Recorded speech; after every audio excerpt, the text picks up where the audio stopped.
Magandang araw mga kaibigan. Welcome po sa Kalil TV. Atin pong tunghayan ang aking kwento na pinamagatang A Surrogate for Billionaire. Pero kung bago ka pa lang sa aking channel, paki-like po ng aking video, paki-click po ng subscribe button gayon din ang bell icon para lagi kayong updated sa mga paparating ko pang uploads.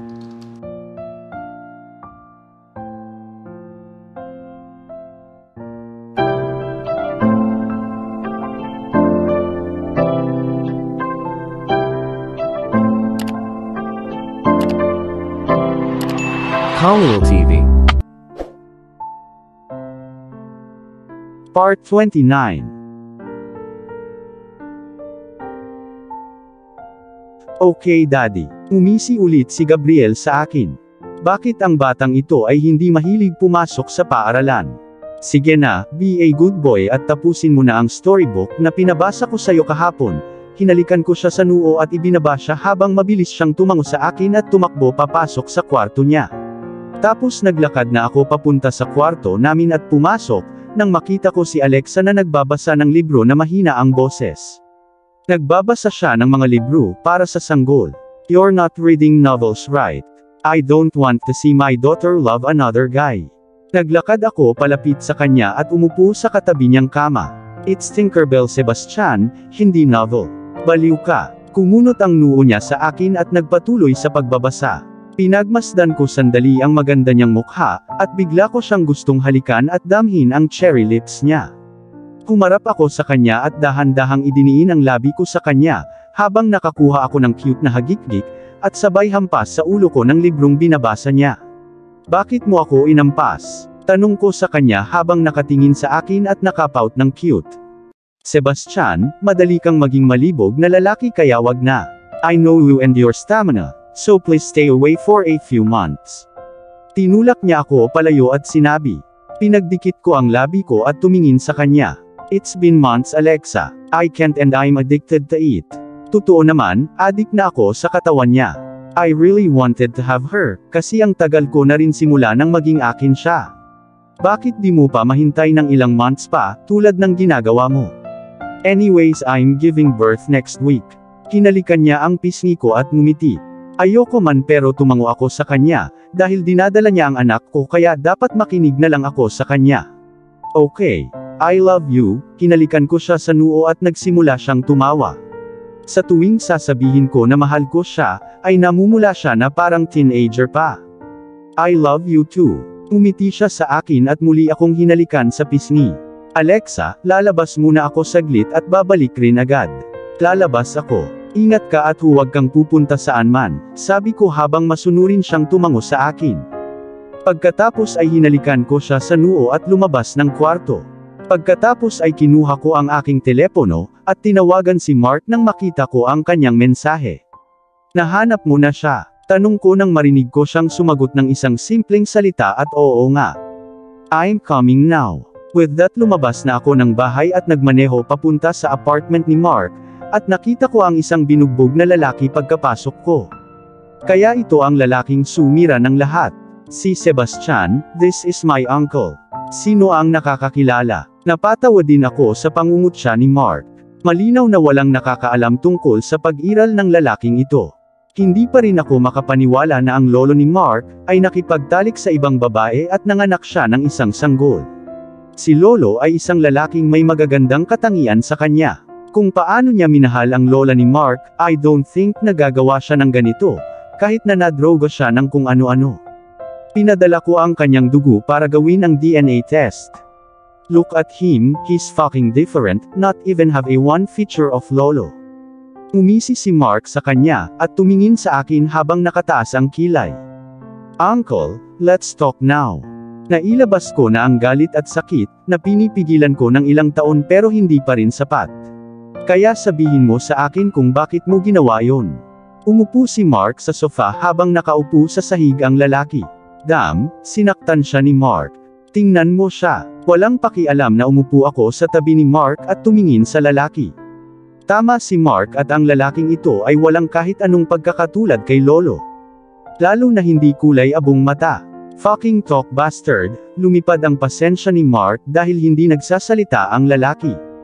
Nanay ko ang nagsabi sa akin na anak niya ako, at si Kaloy lang ang inaalala niya, at iniwan niya ang mama ko habang alam niyang buntis siya sa anak niya. What the hell? Hindi ako naniniwala dito. Bakit mo kinidnap ang aking mga kapatid, at pinatay mo pa ang aking little brother? Napakabata pa niya. Bakit? Nanginginig ang galit na tono ni Mark.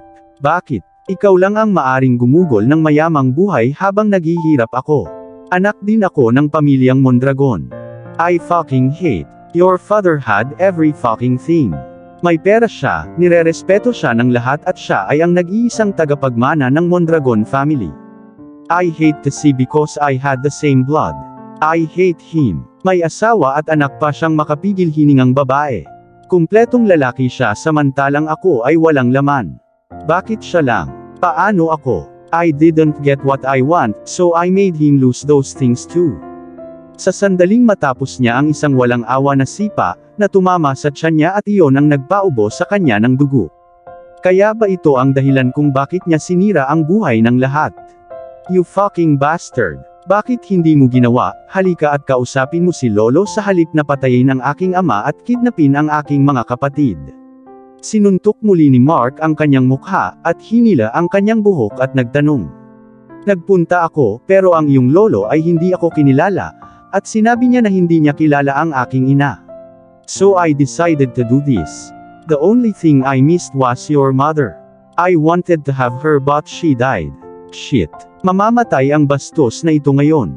Piniprovoke niya si Mark, while knowing the consequences. You wanted to have my mother. Ha, you think, you can have a great woman like her. You don't deserve. Look at you. Nakakadiri. Babae siya ng daddy ko at isa ka lang alikabok na natapakan niya. Sa sobrang galit, ay hinampas ni Mark ang ulo niya sa sahig. Mark, stop. You're killing him. Hinila ko si Mark pabalik at tumingin siya sa akin at bumuntong hininga. Bakit mo kinidnap si Marian at ang kapatid ko? Muling tanong ni Mark matapos huminga ng malalim at pinakalma ang sarili. Hindi ba siya kamukha ng nanay mo? Kaya kinailangan ko siyang kidnapin, pero andyan yung baby na yun kaya kinuha ko na rin siya. Gusto kong papiliin ang ama mo sa kanila, sa mga anak or sa asawa niya.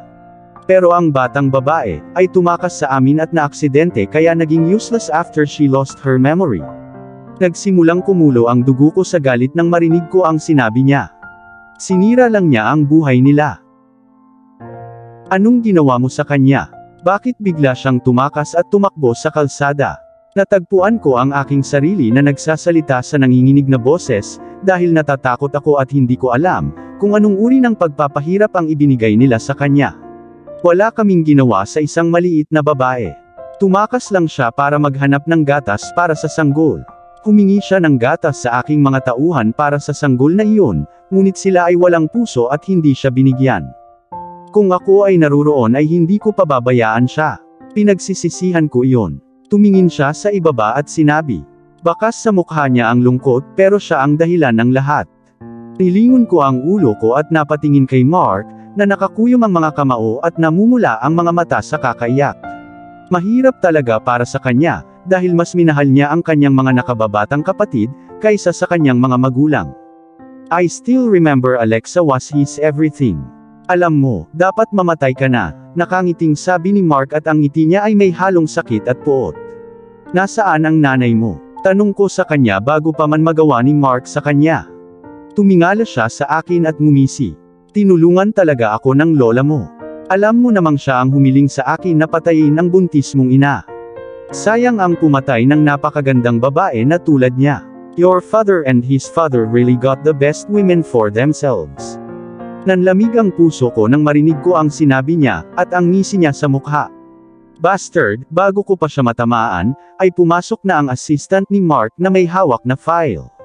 Pinagmasdan niya kami saglit, at naglakad papunta kay Mark at iniabot sa kanya ang file.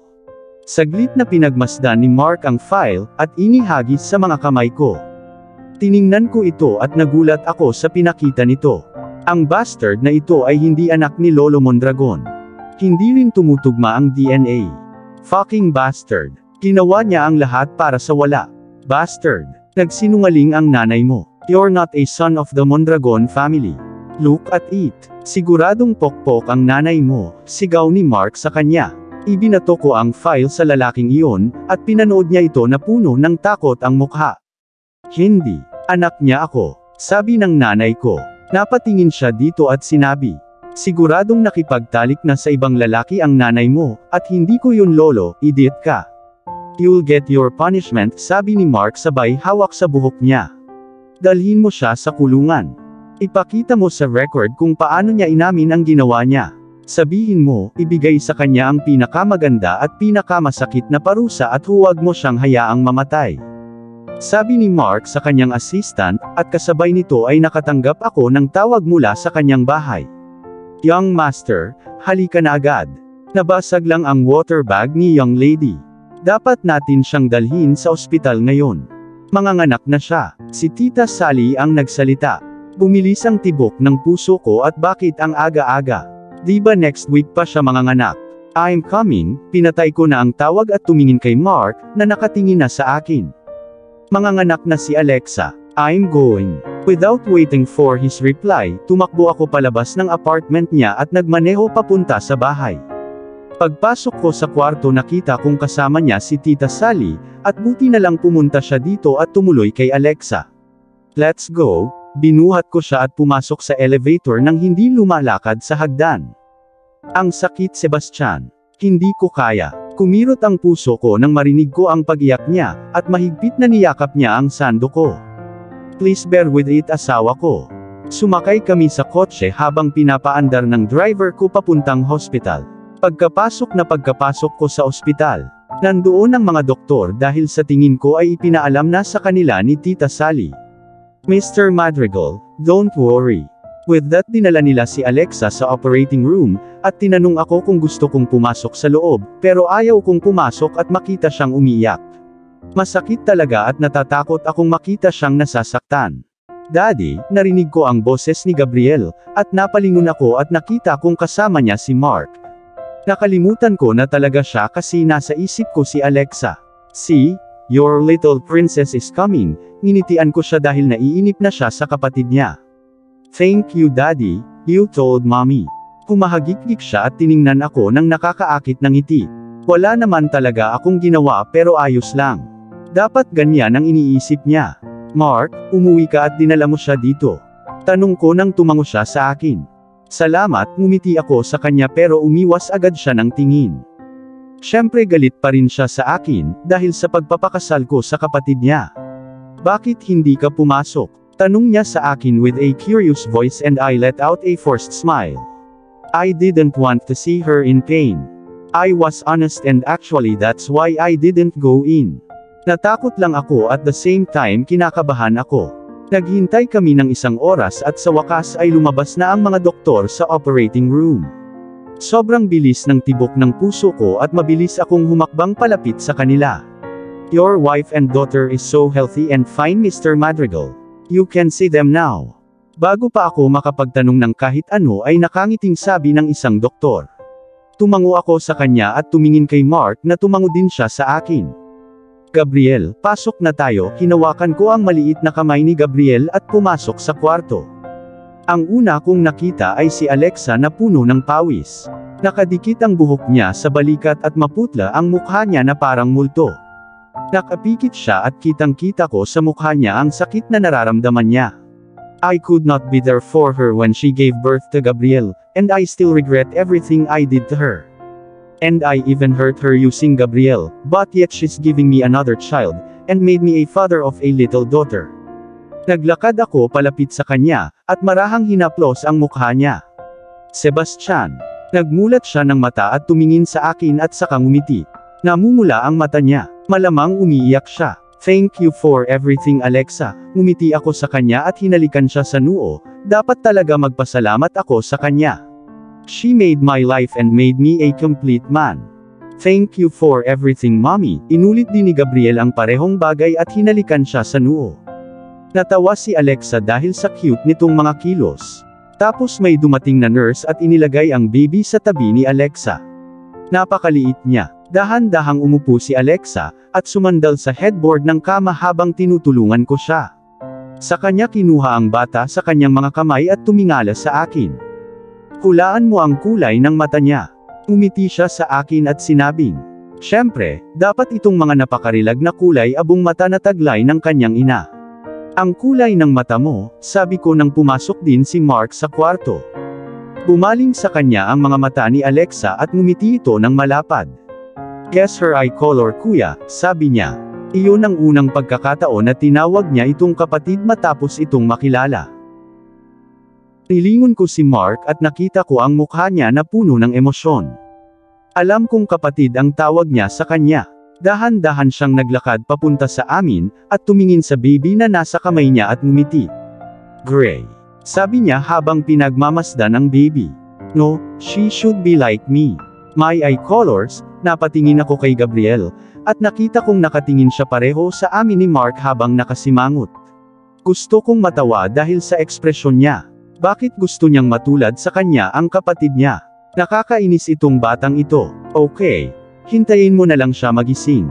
Bumuntong hininga si Alexa at binigay sa akin ang baby.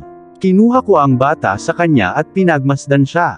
Napakaliit at cute. Ang kanyang maliit na kamay at ang kanyang maliit na butas na ilong. "Kamukha mo siya noong unang araw pa lang kita nakita." Narinig ko ang boses ni Mark. "Siyempre dapat kagaya ng mommy niya ang anak ko. Napakaganda at inosente. Naaalala mo ba ako? Noong unang araw. Di ba 5 taon ka lang?" Tanong ni Alexa na may halong pagtataka at napangiti si Mark. Ayokong sumali sa usapan nila dahil pinagmamasdan ko ang cuteness ng anak ko.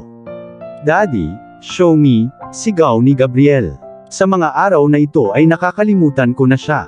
Bumaba ang tingin ko kay Gabriel at nakita kong may isang butil ng luha sa kanyang mga mata. Shit, iiyak na siya. "Give him the baby, Sebastian." Sabay rinig ko din sa boses ni Alexa, kaya dali-dali akong yumuko at ipinakita kay Gabriel. "Wow, she's so tiny. I like her." Humahagikgik si Gabriel sa tuwa at sabay dilat ng mga mata.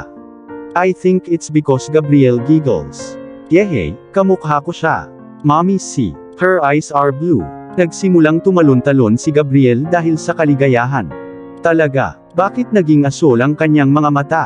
Anyways, that made her look even more better. Tiyak na protektahan ko siya mula sa mga lalaki sa hinaharap. "Maganda," sabi ni Mark habang naghihintay saglit at lumabas ng kwarto.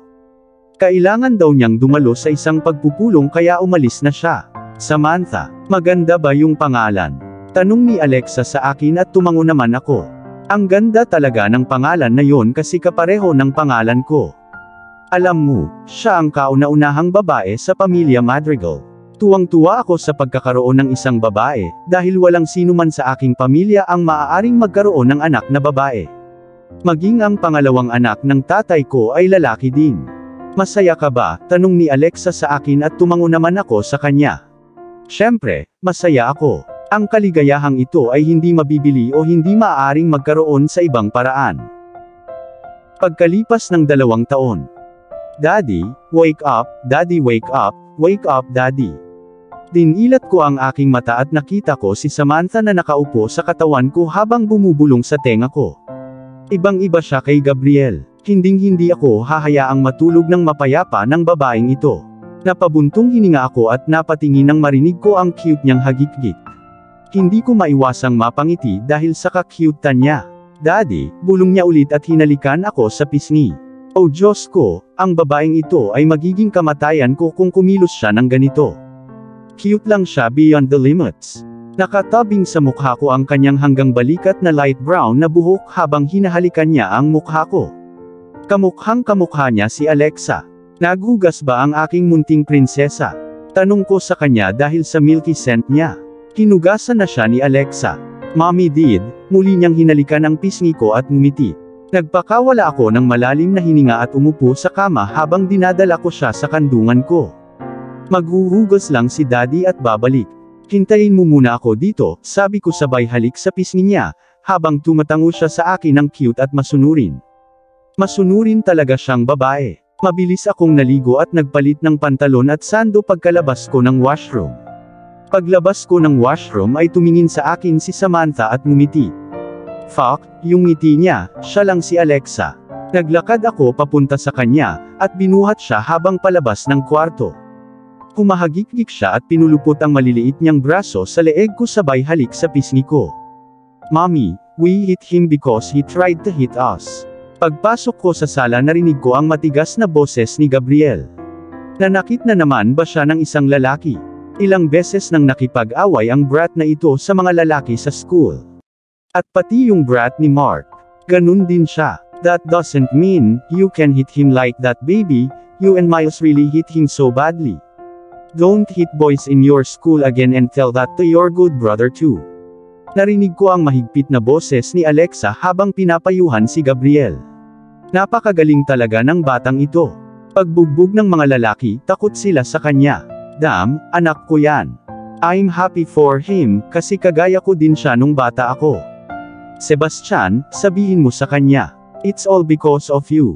You told him to hit and now he's beating kids. Next time you go to school and apologize." Fuck, kailan niya ako nakitang dumating dito? Nakatingin siya sa malayo pero ngayon ay nagpapadala ang mga mata niya ng mga matatalim na tingin sa akin. "Gabriel, huwag ka na ulit lumaban." Napatingin ako sa kanya habang pinagmamasdan ako saglit. Pagkatapos ay dahan-dahang pumulupot ang kanyang mga labi sa masamang paraan. "Teka, what the fuck? Umisi ba siya sa akin? Ang brat na ito." "Kuya," niyakap ni Samantha si Gabriel. Malinaw na tapos na siya sa akin at gusto niyang puntahan si Gabriel. Mabilis na lumapit si Gabriel at itinaas ang mga kamay. Ayokong ibigay sa kanya pero napabuntong hininga ako at binigay kay Gabriel habang kinuha siya nito at hinalikan sa pisngi. Ang cute naman ni Little Princess, humahagik-gik si Gabriel at hinila siya palabas ng bahay. Pinanood ko silang umalis at napatitig ang mga mata ko kay Alexa na nakatingin sa akin. Saka siya umiwas ng tingin at tumayo. Ilang beses siyang nanatili nang hindi kinakausap ako dahil natalo ni Gabriel ang mga lalaki. "Alexa, bata siya. Okay lang na matalo niya ang mga lalaki." Pagkasabi ko noon ay huminto siya at lumingon sa akin. "May nasabi ba akong mali?" "Okay lang. Siyempre, okay lang sa inyo ni Mark dahil pareho kayo. Pareho kayong sinabihan silang bugbugin ang mga bata at tingnan sila ngayon. Every week kailangan kong pumunta sa school more than thrice," sabi ni Alexa at sumimangot. Gusto kong matawa dahil naiinis na siya sa bagay na iyon. Lumapit ako sa kanya at hinawakan siya mula sa kanyang perpektong maliit na bewang. "Don't round me, you butcher." Tinulak niya ako at sinubukang lumayo. Bakit niya ako tinatawag na butcher?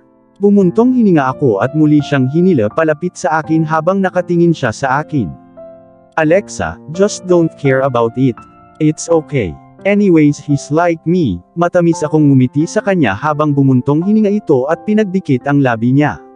I chuckled and pressed my lips against her as she giggled at pumulupot ang mga braso niya sa leeg ko. Itinulak ko ang aking dila sa loob ng kanyang bibig at pinalalim ang halik. Ang paghalik sa kanya ang pinakapaborito ko sa buhay dahil sobrang sweet niya. Enough, tinulak ako ni Alexa, at naglakad papunta sa kusina. Shit, it's not enough. At dito na po, nagtatapos ang part 29 ng ating kwento. Sabay-sabay po natin abangan ang susunod na kabanata. Paki-support rin po ng mga kwentong pag-ibig ni Dion Channel TV na asawa po ni Khalil TV. Maraming salamat po. God bless and stay safe everyone. Shout out po sa ating mga kaibigan na sina Nora Abdul Qadir of Bahrain, Adelita Shirikian of Jerusalem, Israel, Jasmine Ramos of Abu Dhabi, UAE, Abun Shoji of Japan, Marivic Barquio of Kuwait, Mary Ann Bakat of Abu Dhabi, UAE, Marian Sushon of America, Karen May Plato of Hong Kong, Evain Loha of Hong Kong, Anna Yu Powell of Florida, USA, Fe Cruz, Judy Char, Harna Baduli, Tenda Sotelo of Umingan, Pangasinan, Evangeline Caballero of Kuwait, Maria Renbuentipo of Uniza Al-Qasim, KSA, Vianney Casagde of Kuwait, Taylon 21 of Hong Kong, Rose Ellen Fernando of Amman, Jennifer Gonzalo of Kuwait, Clemon Gabo of Hong Kong, Julieta Tornillo of Kuwait, Simpatica of Singapore, June Gwyneth Igorot Country Sounds of Hong Kong, Evelyn Togonon of Dubai, Kenta Hamamoto, Jean the Best of England, Chris Kenneth Acosta, Sassy TV, Rex Roy, Teresita Arevalo, Nicomeda Atihira, Annalisa Jamie of Saudi, Melanie Isidro of France, Nitz Reyes of Kuwait, Reyes Family of Kuwait, Alerta Family of Kuwait, Maricel Dela of Hong Kong, Janice Lunhas of Qatar, Honey V of Kuwait, Ella Fame of Kuwait, Minda Adlawan of Davao City, Marisa Remular of Oman, Lupineda of Dubai UAE, Mariz Vialaw of Kuwait, Dolores Martin of Riyadh KSA, Garamilo Serafin of Dubai UAE, EJ Kat of Hong Kong, Fatima Diocolano of Damam KSA, Manang Mary's Channel of Oman, Devora Valdez of Singapore, Marites Bolarga of Taiwan, Florelin Adlawan of Riyadh KSA, Lorena Barbosa of Moscow Russia, Jolie Madamasila of Israel, Maria Manering of Australia, Luz Tua of Israel, Annalisa Trinidad of Guagua Pampanga San Matias, Cherry Masaglang of Kuwait, Rose Hasmain Fernando of Oman, Dana Prestoza of KSA, Jane Gupit of Batangas City, Connie Maximo of Taiwan, Nelly Gallo of Canada, Rosalinda Gonzaga of Kuwait, Jen Pitao of Qatar, Rodever Magallanes of Hong Kong, Emma Morgan of Kent Seattle Washington USA, Reina Roque, Darkman Ed at Mimi, Leonard Brown, Yams, Vladimir Casimo, Pinky Flores, Gemela Dumasil, Glyceria Salab, Mars, Fena Veros, Mayu Calamente of Qatar, Rowena Manidol of Saudi Arabia, Takwatchera of Hong Kong, Catherine Asaha of Kuwait, Mayan of Macau, Jeannie Lynn Quixote of Madrid, Spain, Augustina Amora of Jeddah KSA, Nelia Ruiz, Raquel Calao,